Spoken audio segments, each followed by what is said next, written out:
قصة سفاح النهاردة مختلفة تماما عن أي قصة سفاح سمعت عنها قبل كده. مشهد واحد لطفل كان السبب في تدمير شخصيته وخلته إنسان غير سوي نفسيا، كانت عبد الربه أو سفاح الغربية. أنا إبراهيم جلال وده مسرح الجريمة. في سنة 2024 وبالتحديد في شهر مارس بيتفاجئ واحد من المزارعين في محافظة الغربية في واحدة من القرى هناك، بيلاقي أحد المزارعين ساق بشرية، وكانت الساق دي في حالة تعفن، ولقاها في واحدة من ترع المية اللي موجودة هناك. بسرعة بيبلغ رجال الأمن عن إن فعلا بتتحرك رجال الأمن على مكان البلاغ، وبيلاقوا الساق البشرية ويبدأوا يعملوا عملية بحث عن باقي أجزاء الجثة دي. وفي مكان بعيد شوية عن الموقع الأولاني اللي لقوا فيه الساق البشرية بيلاقوا شوال مقفول، ولما بيفتحوه بيلاقوا جواه دراعين وقفص صدري، وما بيلاقوش أي حاجة تاني تثبت هوية الجثة دي. بس كان واضح من أظافر الجثة إنها تخص واحدة ست، ويتحفظوا على البقايا اللي لقوها وبيبعتوها للطب الشرعي، ويبدأوا يسألوا الأهالي اللي جنب المنطقة دي عن أي معلومات تساعدهم في كشف عن هوية الجثة. وباستجواب عدد كبير من أهالي المنطقة بيقول لهم أحد المزارعين إنه وهو راجع من شغله في وقت متأخر شاف واحد شايل شوال وكان ماشي جنب الترعة، وكان شكله غريب عليه وما كانش من أهالي القرية. فبتبدأ رجال الأمن البحث في جميع بلاغات التغيب، وفي نفس الوقت بيدوروا على مواصفات الراجل اللي المزارع ده قال عليها، بس للأسف مفيش أي معلومات تساعد رجال الأمن.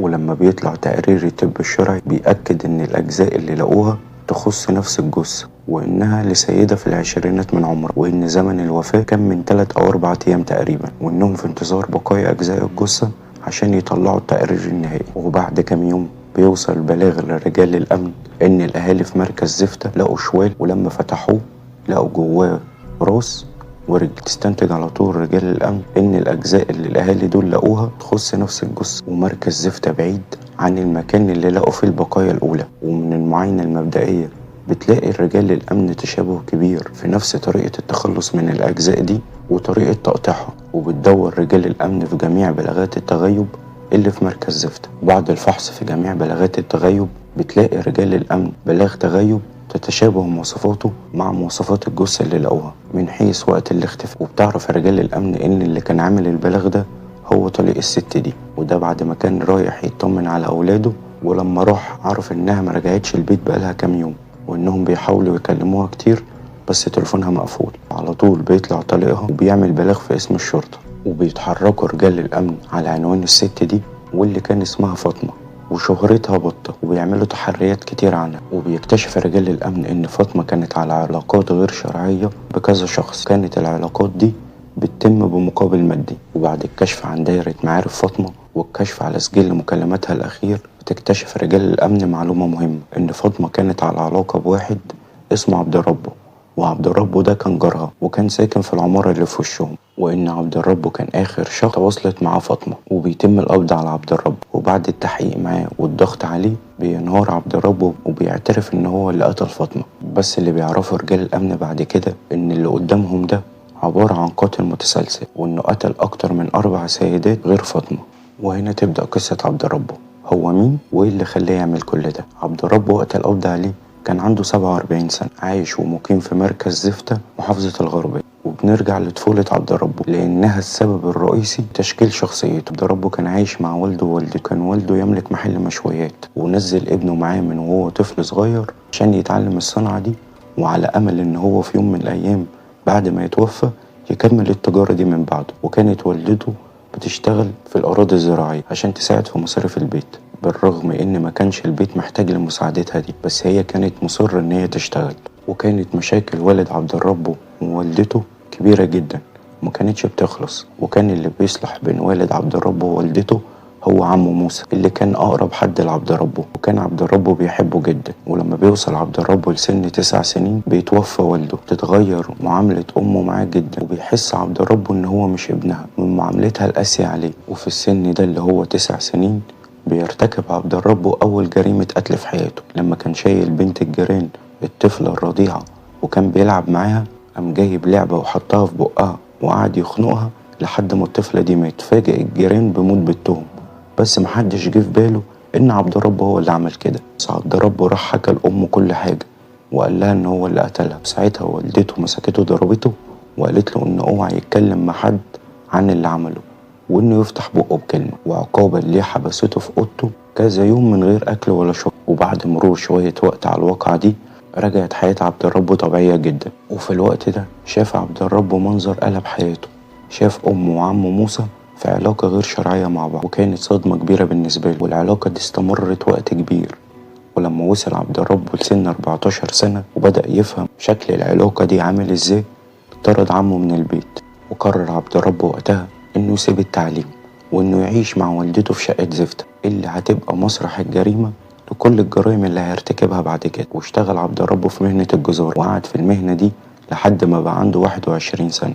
وفي الوقت ده بيتعرف على شيماء اللي كانت من الخصوص محافظة القليوبية، وعجبته وقرر يتجوزها. والجوازة دي كانت جوازة صالونات، فراح اتقدم لها ووافقوا أهل شيماء عليه. واشترى عبد الرب شقة في الخصوص واتجوز فيها ونقل حياته كلها هناك.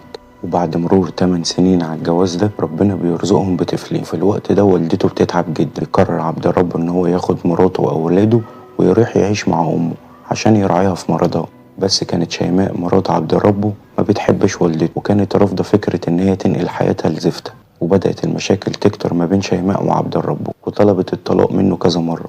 وبعد فترة صغيرة طلقت شيماء من عبد الرب وخدت أولادها وراحت عاشت عند أهلها. ويقرر عبد الرب إن هو هينقل حياته تاني لزفتة ويعيش مع والده. وبعد شوية وقت بيتعرف على واحدة اسمها سحر، وبيتقدم لها عبد الرب وبيوافق أهل سحر عليه وبيتجوز. وبعد مرور كام شهر من الجواز ده اكتشف سحر إنها حامل، وبتبلغ عبد الرب اللي بيمثل عليها وعلى أهل مراته إن هو فرحان جدا بالمولود الجديد اللي جاي.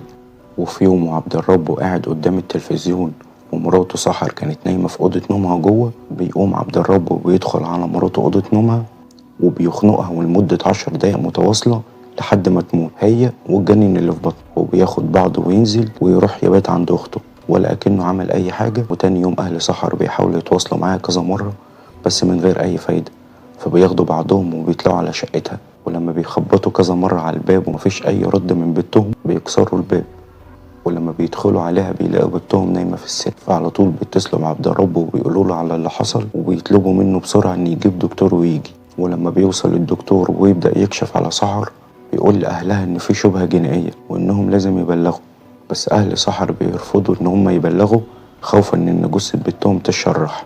وبيطلبوا من الدكتور إنه يطلع تصريح الدفن، وده كان تصرف غريب جدا من أهل سحر ومن الدكتور اللي وافق على الكلام ده.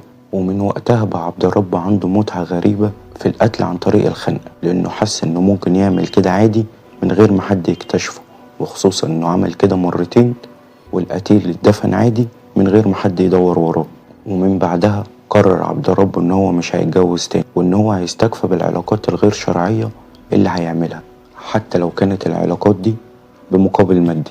واستغل عبد الرب شقة زفتة في العلاقات الغير شرعية دي. بس بعد شوية وقت زهق عبد الرب من العلاقات دي وخد بعضه ونقل شقة الخصوص اللي اتجوز فيها أول مرة. وسنة 2020 تعرف عبد الرب على واحدة اسمها عبير، وعبير دي كانت مطلقة، وكان عبد الرب بيعمل معاها علاقة غير شرعية بمقابل مادي. وبعدها عبد الرب خد عبير شقة زفتة، وبعد ما خلص معاها العلاقة جاب شرب وخنقها بيه لحد ما ماتت.